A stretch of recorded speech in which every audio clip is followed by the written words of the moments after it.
Okay then, right, well, welcome everybody to this SUPC webinar on library purchasing. My name is Gavin Phillips and I am the Category Manager for Academic Services at SUPC.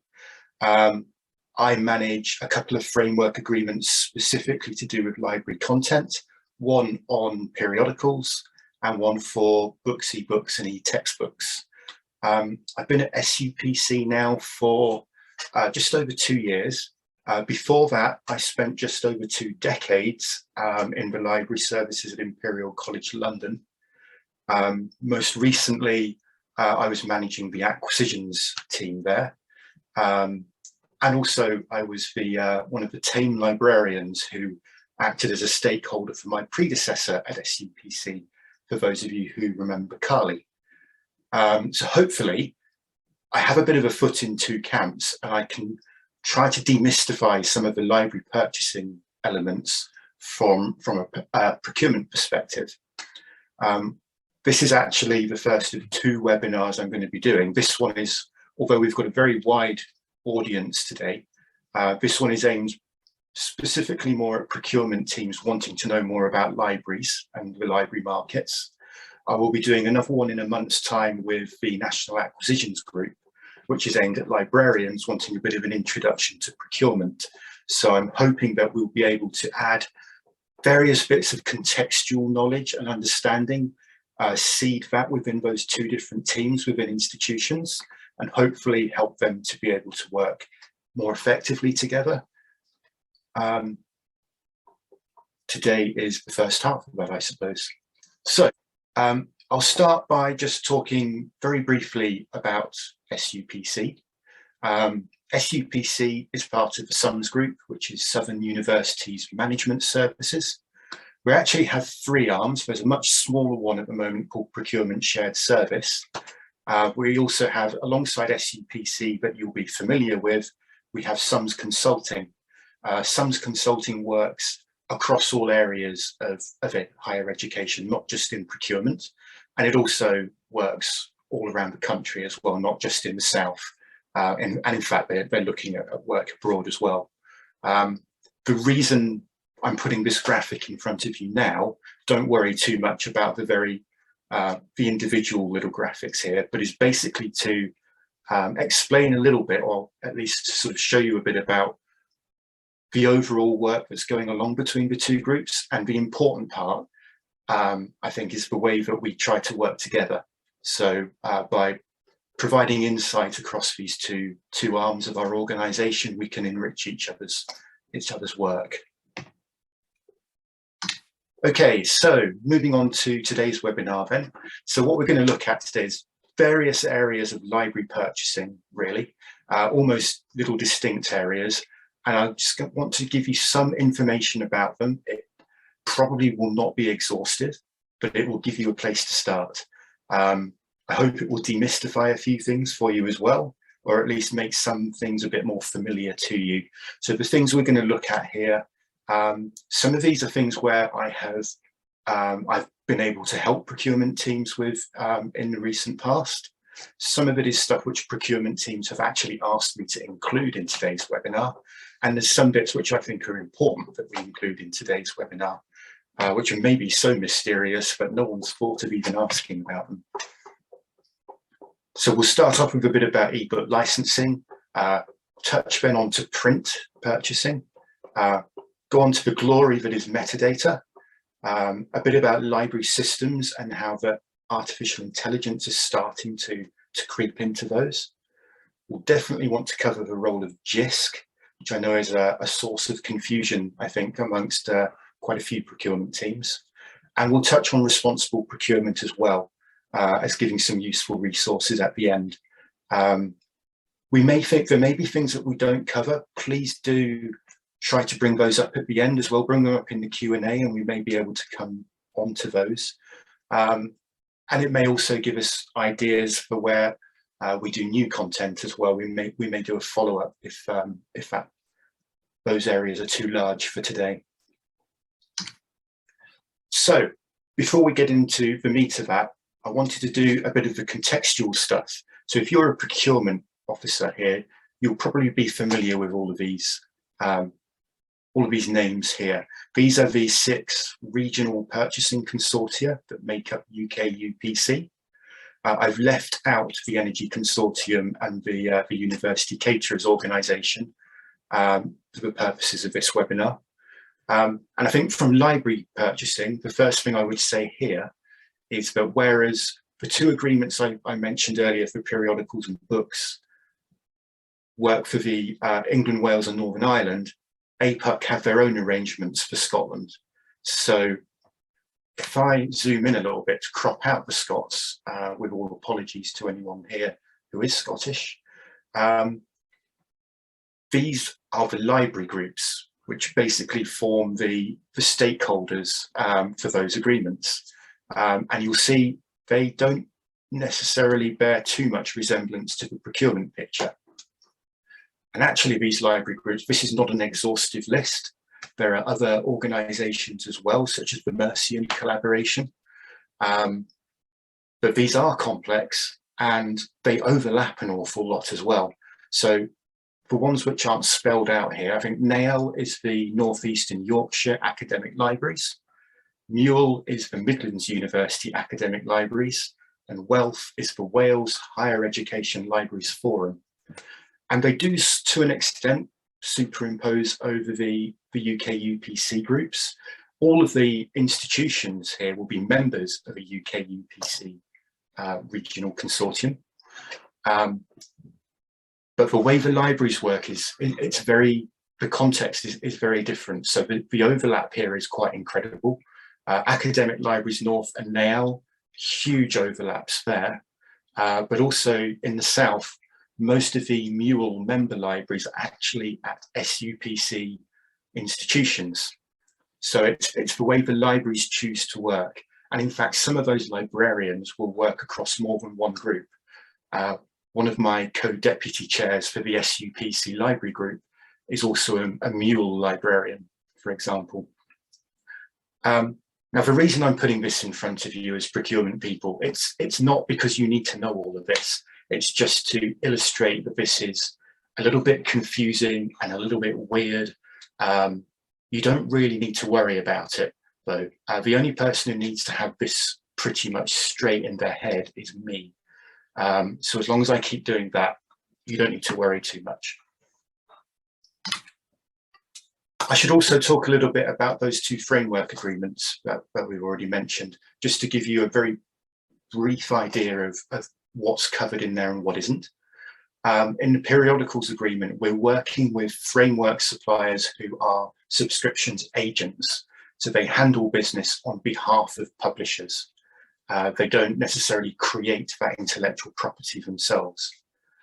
The access to those resources is generally also on that publisher's own platform rather than the framework supplier's platform. The supplier is effectively handling the ordering and the renewals and the claims and a whole host of other things which I won't get into today. Now, there are some publishers who will not work via an agent at all, and you can't get their stuff via a framework agreement. But they will be the sole supplier for that content in the first place.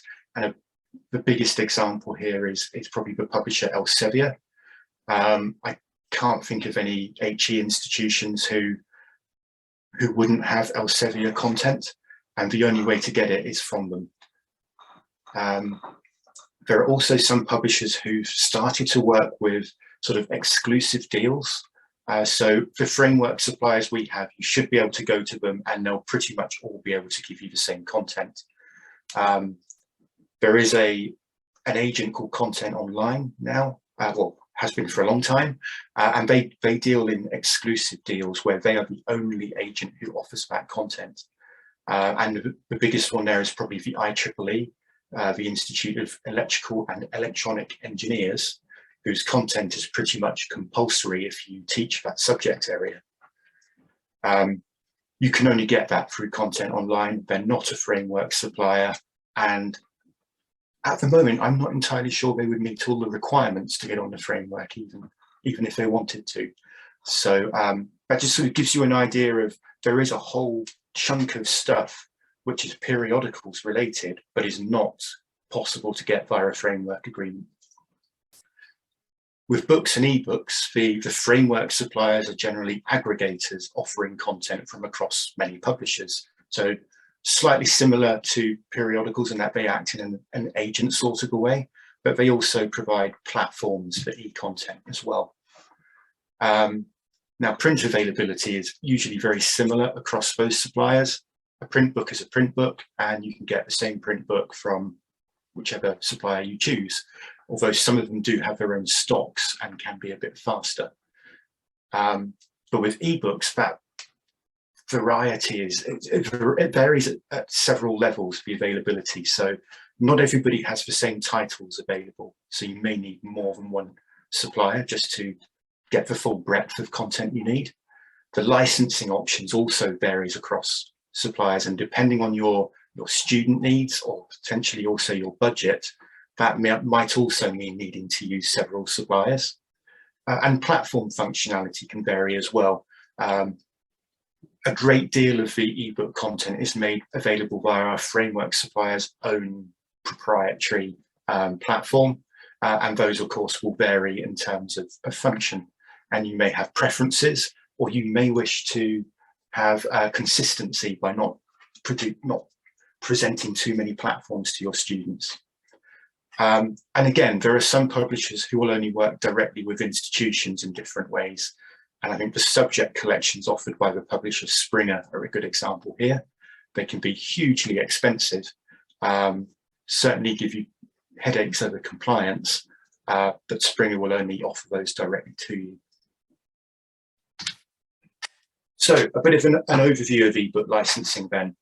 Basically falls into two categories: perpetual or subscription stroke time limited. Perpetual access is basically permanent access to an ebook via a one-time payment. You've got three broad categories of license here. Unlimited speaks for itself. I think anyone can use it at any time. Credit access, you would usually have a certain number of accesses per year, and then on the anniversary of purchase of that license, your credits reset to that original number. It could be anywhere between 100 and about 400 accesses usually. And then it's a limited concurrent user license where up to a certain number of students can access that title at the same time. Typically that will be a single concurrent user or 3 concurrent users.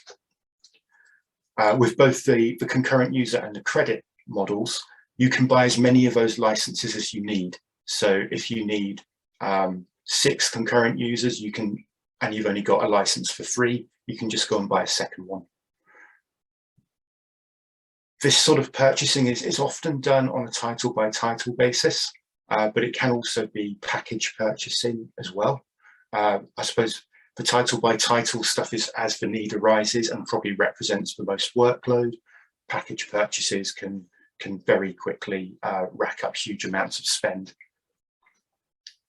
So onto the subscription. So this is temporary access via either a one-time payment or an annual subscription. So annual subscriptions should be fairly self-explanatory, but they are usually on a package basis rather than single titles. You do get more expensive major reference works can sometimes be available as a subscription. The time limited is usually textbooks or what a publisher would refer to as premium content, which is publisher speak for the titles that we can get away with charging through the roof for. These would usually be, often these are limited concurrent user licenses, as under the perpetual panel here, but with 365 days only. There is also an e-textbook model where the price is based on the number of students who require that title and for how long. And usually the more students who need it, the better deal you might get. It's worth covering off a few of the licensing schemes, which mainly aim to make sure that libraries are only getting the stuff that they need. So demand-driven acquisition, or DDA, is also called patron-driven acquisition, or PDA, in the UK. Generally, we use the Americanized DDA because in America, PDA is public display of affection, and it just causes library meetings to fall about in fits of giggles. It's kind of a sale or return thing for ebooks, really. You make thousands of titles available for use, and it's actually the student usage of those titles which triggers the spend, either a loan fee for a temporary access or a perpetual access purchase. Often libraries use a mix of this, where maybe the first couple of uses might be a loan, and then the third one, it ticks over to an actual perpetual purchase. And the idea then is that you're spending according to what your users' demand is. Fairly similar in terms of the concepts is evidence-based acquisition, or EBA. Here, though, you pay a deposit up front, and a whole large pool of titles is made available for unlimited use, but for a fixed period, usually maybe a year, or at least an academic year, maybe October to June. What happens is the library then keeps the content up to the value of that initial deposit at the end of the period, but they have that time, that years of usage data to help inform their selection and to make sure that they're only acquiring the titles where there is evidence. More recently, we've seen user-activated acquisition, or UAA. This is a sort of similar to EBA, but it's an e-textbook version made available originally by Bibliu. Other suppliers have been developing similar sorts of models. So again, a deposit is paid up front and titles are selected according to what your academics are teaching with.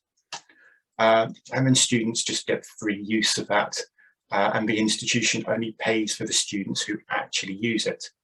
A more traditional e-textbook license or business model is that you pay up front for every student who is taking that course, which can get quite expensive because sometimes you might only get 50% take up on the book.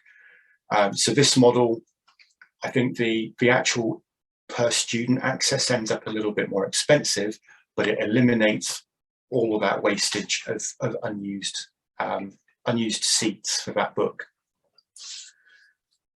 Finally, I wanted to cover a sort of all-you-can-eat model, which is kind of getting a little bit of traction in libraries at the moment. It's basically like a Spotify or Netflix account where a monthly or annual subscription is paid and student has unrestricted access to an entire catalogue of books. Traditionally, I say traditionally, in the past, this has taken a lot of time to get moving. It's not been popular with publishers in the past. And every new startup would say, we want to be the Spotify of textbooks, and all the librarians and publishers' eyes would roll up in the back of their heads in unison. People got sick of it, and the suppliers who are still around have actually usually jettisoned that model in favour of something more along the lines of the things we've already covered. However, you may be aware of a publisher called Perlego. They are a non-framework supplier who offer this kind of model, and usually that's directly to students. We're starting to see some progress there. They're getting more of the content that people want, and the cost on a individual basis is maybe not too expensive, certainly under £100 per year. Whether that's expensive or not is entirely subjective, of course. Now, the problem with that for an institutional spend is that £100 per year suddenly becomes several million, depending on how many tens of thousands of students you're looking at. And it has been difficult for institutions to take up, at least in a widespread way. But as we see discussions around how universities fund teaching resources develop over the next few years, we might find that changes. I don't say that it definitely will change. I'm just saying it's something that we should be watching this space on. I would say that a lot of the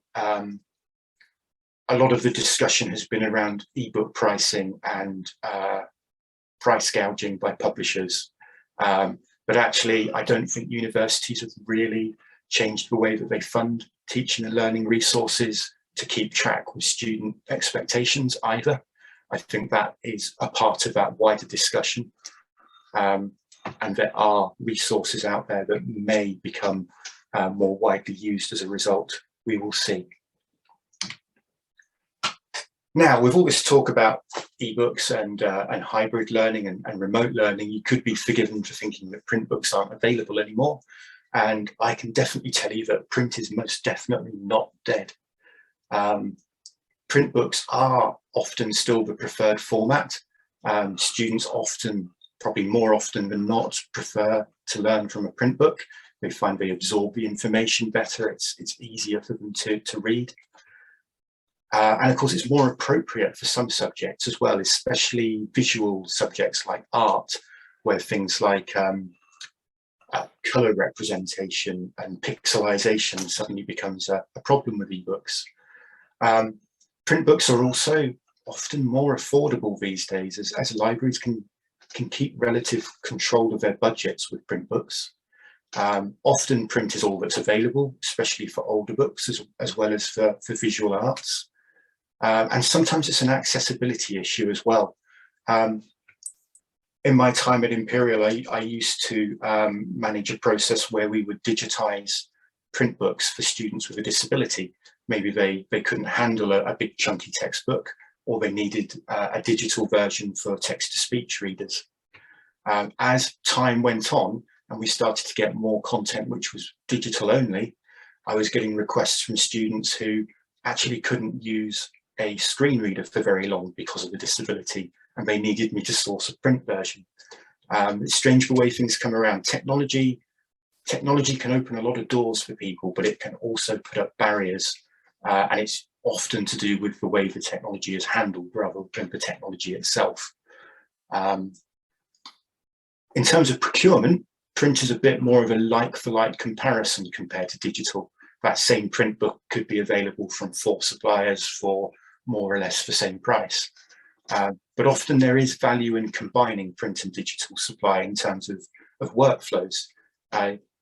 If you're checking a reading list and you need to get all that content available, you don't want to look at one resource for print books and another to see if it's available as an ebook. Ideally, you want that all in one place, and using one supplier across multiple lots, for example, can help with that. I thought I should say something about future trends for print books. And I think anyone who has any idea of supply chains at the moment knows that anything with future trends needs to have a question mark after it. I would say that the pandemic has absolutely accelerated digital adoption over print, particularly when library buildings had to close for quite a long time. The library services were always open, they just weren't in a building anymore. And those print books just weren't accessible. Supply chain issues have absolutely affected print availability, as you might well imagine. Just the raw materials involved have been problematic.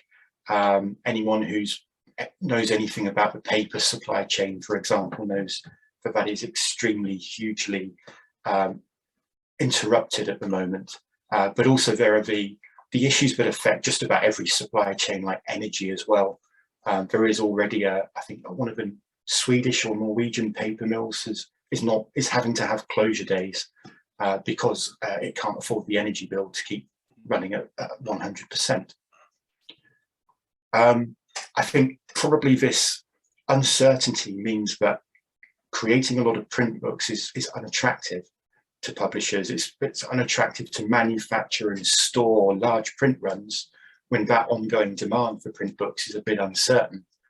And I think also the content is likely to evolve, and librarians, I know there are librarians on this webinar, they'll probably be itching behind their eyes already, because we've been hearing from publishers that ebook content will evolve to become more interactive and personalizable over time. I've been hearing that for, I don't know, at least 12 years, I would say, and the progress on it has been quite slow. But the pandemic, I think, has given that a bit of an injection of speed, we'll start to see more of that. And we'll start to see that learning resources, actually, they can't be replicated in a print format anymore. They have to be digital. And as more of that comes along, we might find that less and less is printed in this way.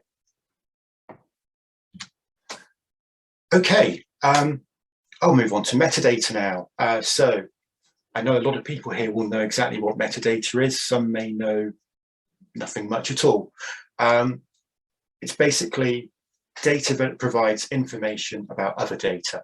So if you think about a library catalogue record, it's information that tells you what that resource is about. It describes the nature of the resource in terms of the format, for example, but also the content, and it makes it discoverable and accessible to library users. And there are detailed standards available for this, but those standards are not always consistently applied, which causes all sorts of problems. So why should you care about metadata, for those of you who aren't metadata librarians? If you think about modern life, you think about the way we interact digitally. We interact with things like Google or perhaps Amazon for some people as well. Those responses you get back from those search tools are entirely reliant on metadata. It's the metadata which is the building block that that's built on. And I think you see really modern, sophisticated search tools. They're not just searching on the text of your search. They are doing that, but they're also bringing in, they're sophisticated enough to identify concepts and make relationships between something which is a very obvious search return and something that might 5 years or so ago not have been returned at all, but is still really valuable. And it really doesn't matter how sophisticated your search tools are if the metadata underlying it is not good enough. And in some ways we have the cart before the horse almost, in that there are loads and loads and loads of effort going into these search tools, and until relatively recently not too much to try and sort out the underlying metadata, and you end up with a lot of duplication of effort across institutions as they all try to upgrade that metadata themselves. And that's starting to change, and it's starting to change with help from our framework agreement for books, although that is only one part of what's going on. And what I always say to people is high quality metadata underpins value for money, and it underpins a better student experience. That is ultimately why metadata is great. If students can find the resources they need more quickly and more easily, then they're going to have a better experience. I certainly remember stuff that would appear 4 or 5 pages into search results when it should have been the first one on the list, purely because the metadata was inconsistent. And also the easier something is to find, the more it will be used and justify the amount of money you've been spending on it in the first place. So a little bit about what we're actually doing around this kind of area. One of the first things I did when I joined SUPC was to create a sort of SUPC metadata advisor from among our membership. This is Jenny May from Imperial College London. And the work we've done together has really shaped our general approach to metadata. So not just the strategy we used for our books and ebooks retender, but the way we've engaged with metadata communities, created a metadata community as well, and the way we look to try and influence and get involved with those developments and innovations over time. We've also had a partnership with the National Acquisitions Group, who I think it's the 2nd or 3rd time I've mentioned them today. They did a project led by Emma Booth from the University of Manchester, looking at member requirements for metadata across the UK and Ireland. Her report then formed the basis of a set of metadata profiles, which we co-published with NAG, and those became key requirements for the books and ebooks retender. Now, the thing about all this great work with Jenny and with Emma is it's isolated on a couple of people. It's not necessarily very sustainable. So what we're doing now is to try and find a way forward where we can continue that work with metadata. So we're going to do that by forming a subgroup for the contract management group. So this will be Jenny and Jenny equivalents from around the country. Hopefully we'll bring the Scots in as well, as we will have a lot of similar requirements and similar issues to deal with. But we'll look to identify those members as quickly as possible. But as well as assessing that supplier performance, what we really want to do is to look to influence development and innovation to work alongside other parts of the library communities who are working along similar lines to enhance what's going on overall. Okay, enough about metadata for now. Do let me know if you want to know more though. I got a bit carried away with this slide. Systems interoperability and the dawn of AI. Sounds very dramatic, doesn't it? It's maybe not as dramatic, but it's starting to get a little bit interesting. Fairly obviously, as systems develop, it creates more potential for automated workflows. It's one of the main reasons that these systems are developed in the first place. Reducing staff costs and also reducing turnaround time for students in the case of library purchasing. And in recent years, we've seen a lot of development around API functionality, which has done an awful lot to smooth out those library workflows, but also to shave off the amount of time it takes to provide not just a print book, but in a lot of cases an ebook as well.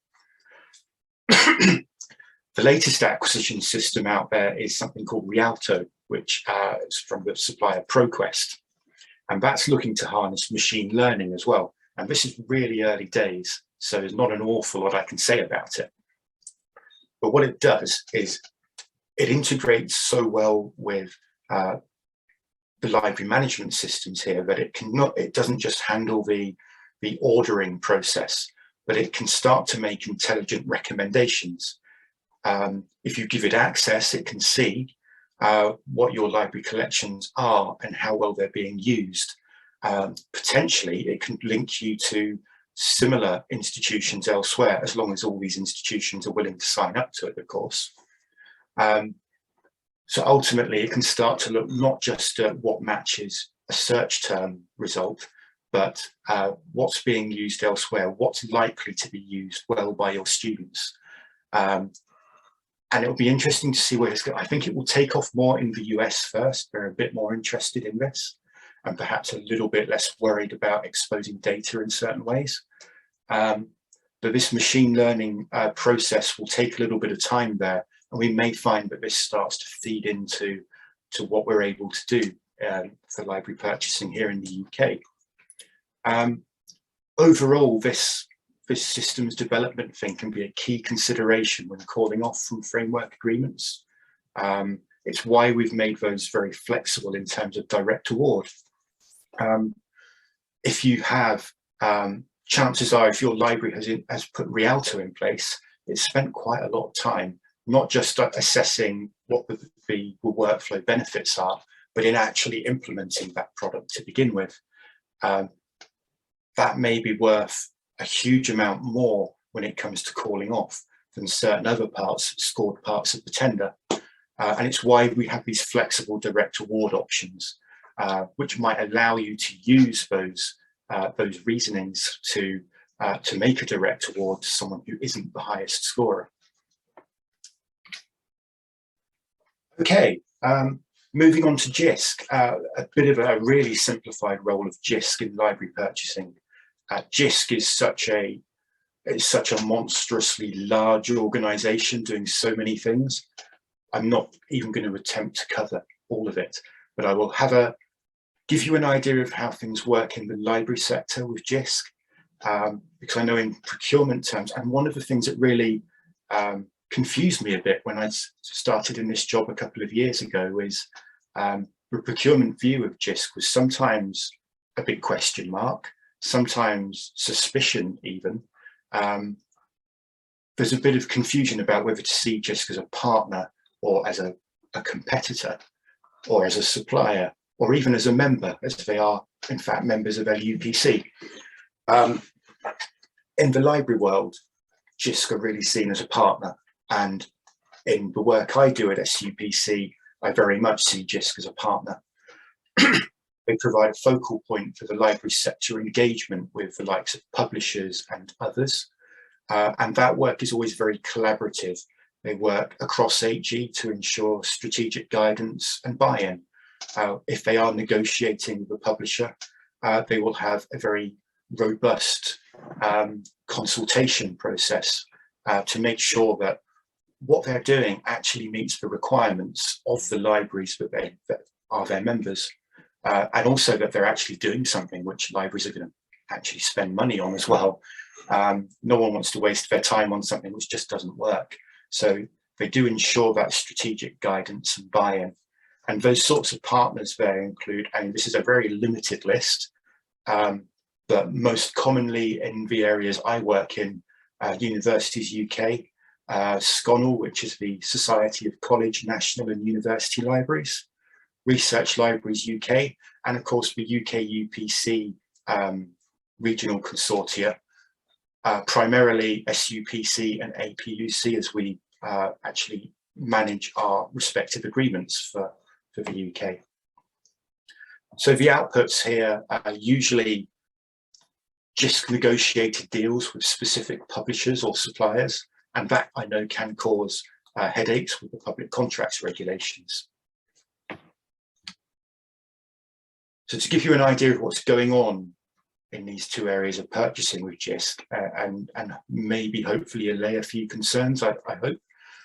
In periodicals, Jisc are negotiating what we call transformational deals with publishers to support sector requirements for open access publishing. And this is really simplifying things, I suppose, but these read and publish deals, they more reliably offset the cost of OA publishing against the cost of journal subscription. Often what we've seen is a situation called double dipping, where the institution is paying the publisher a fee to cover the costs of publishing something open access. Often that open access publishing is a requirement of the people funding research in the first place. And then the library on top of that is then subscribing to that journal, effectively paying twice. And what these deals try to do is to separate the two elements out so that you have a read element and a publish element, and ideally the two shouldn't be overlapping too much. Now, some of these deals are available via framework agents. You just go in and you say, okay, I have compliantly called off to EBSCO, for example. I will select them, and then that deal then is routed through EBSCO. But some of the deals can't be used by framework agents. They have to be used by a Jisc. This usually happens because the publisher needs to reassess their costs as part of this, and the commercial terms that they offer to framework agents. And sometimes some of them have removed those commercial terms. And rather unfortunately, that leaves you in a position where you can only take that content via that Jisc deal with Jisc as a supplier. In terms of books, now this is a bit of horizon scanning really, as the books framework agreement is very new. Basically what we're aiming to do, or to at least open the doors for, is for Jisc to work in a similar way to the periodicals agreement with publishers, but for those deals to then be available through your library suppliers. So we have actually specified in the framework agreement that Jisc can operate in that way, and that then your compliantly called off to supplier comes in to handle that. We've also opened a door for Jisc to potentially act as a central purchasing body. I've no idea if we're going to need this, but if I don't open that door when we go out to tender, we can't use that door later on, and we don't want to wait 4 years if we want to use it. And again, some publishers may not wish to work this way. We really don't know yet. It's such early days. But the key thing, I suppose, is to understand that if you can't get it through a framework agreement, if you have to go via Jisc, there is this robust consultative process behind it, which is ensuring that it's as close to library requirements with library input as they can get. Okay, so finally I wanted to touch a little bit on responsible procurement in libraries. It is important, libraries recognise it's important, but it's a little bit vague as to what's going on in libraries, I suppose. They're often caught between ethical purchasing decisions and academic requirements. If they are told, I need this for my course, which starts next week, and it's this publisher who everybody hates, the library gets no say in that. They have to go off and source that material. They may have to go to a second-hand market for older print material, and perhaps then they may well have to use Amazon, who are, well, I don't think we'd use the word ethical with them too much. Let's say that much. In terms of framework agreements, they are preferred because libraries do understand that using these suppliers is generally a more responsible way to go. The less responsible ways to go are usually done as exceptions, I would say. Also, our framework suppliers are often just the best way of getting something as well. I've certainly done studies in my time where I found that not only were framework suppliers considerably less expensive than Amazon, they were also quite a bit quicker where they had books in stock as well. Now, there's always loads more to do in this kind of area, and the framework agreement itself is a little bit vague. It's a work in progress for responsible procurement. We'll be refining that over time as we manage the contract over 4 years. And we've started to work more widely in the supply chain as well. At the moment, we started to work with BIC, who are the Book Industry Communication, who are a not-for-profit supply chain organisation. We're looking at the green supply chain elements there to see what are the best things that we can bring through from that supply chain into the library supply elements. And we'll be working with our suppliers on this as well, just to make sure we bring the things through which are most valuable, but also most realistic. We're almost at an end now. I've been talking for quite a while. I wanted to leave you with a sort of checklist of some of the agreements out there that cover libraries. Now, these slides are going to be shared, so you'll be able to use these links directly to HE contracts. The first two here are the two agreements I've been talking about today fairly widely. The next three, they are agreements which are managed by Ebook, but they are available UK-wide. We've got things around library management systems and reading list solutions, which is starting to take off and get a lot of spend on as institutions look to update older systems. Library security and self-service equipment as well. And in terms of library content, probably the online streaming and training services is probably the most interesting agreement for the librarians who would be using the SUPC agreements. We did consider putting online streaming into the books agreement, but we realised Ebook had beaten us to the punch, and we didn't feel we could offer anything beyond what they were doing, really. We will look to input into their work as we go forward instead. Okay, finally, my coming attractions slide, which I put on everything and is gradually getting shorter. I mentioned earlier that we're doing a reverse version of this sort of webinar aimed at librarians wanting to know more about procurement. We're doing that through our National Acquisitions Group partner, and that booking has now opened. That opened this morning, so that link should be live. It's free to anyone. You don't need to be a NAG member, and ultimately that will be recorded in the end as well. Some of you may have been at my launch webinar for the books agreement, and I was championing on about going to the UKSG conference. If you were wondering where that's gone, the date for that conference changed, and 2 of our 3 speakers, we couldn't do it. So we're no longer attending that. But we will look to maybe repeat that under another guise at some point.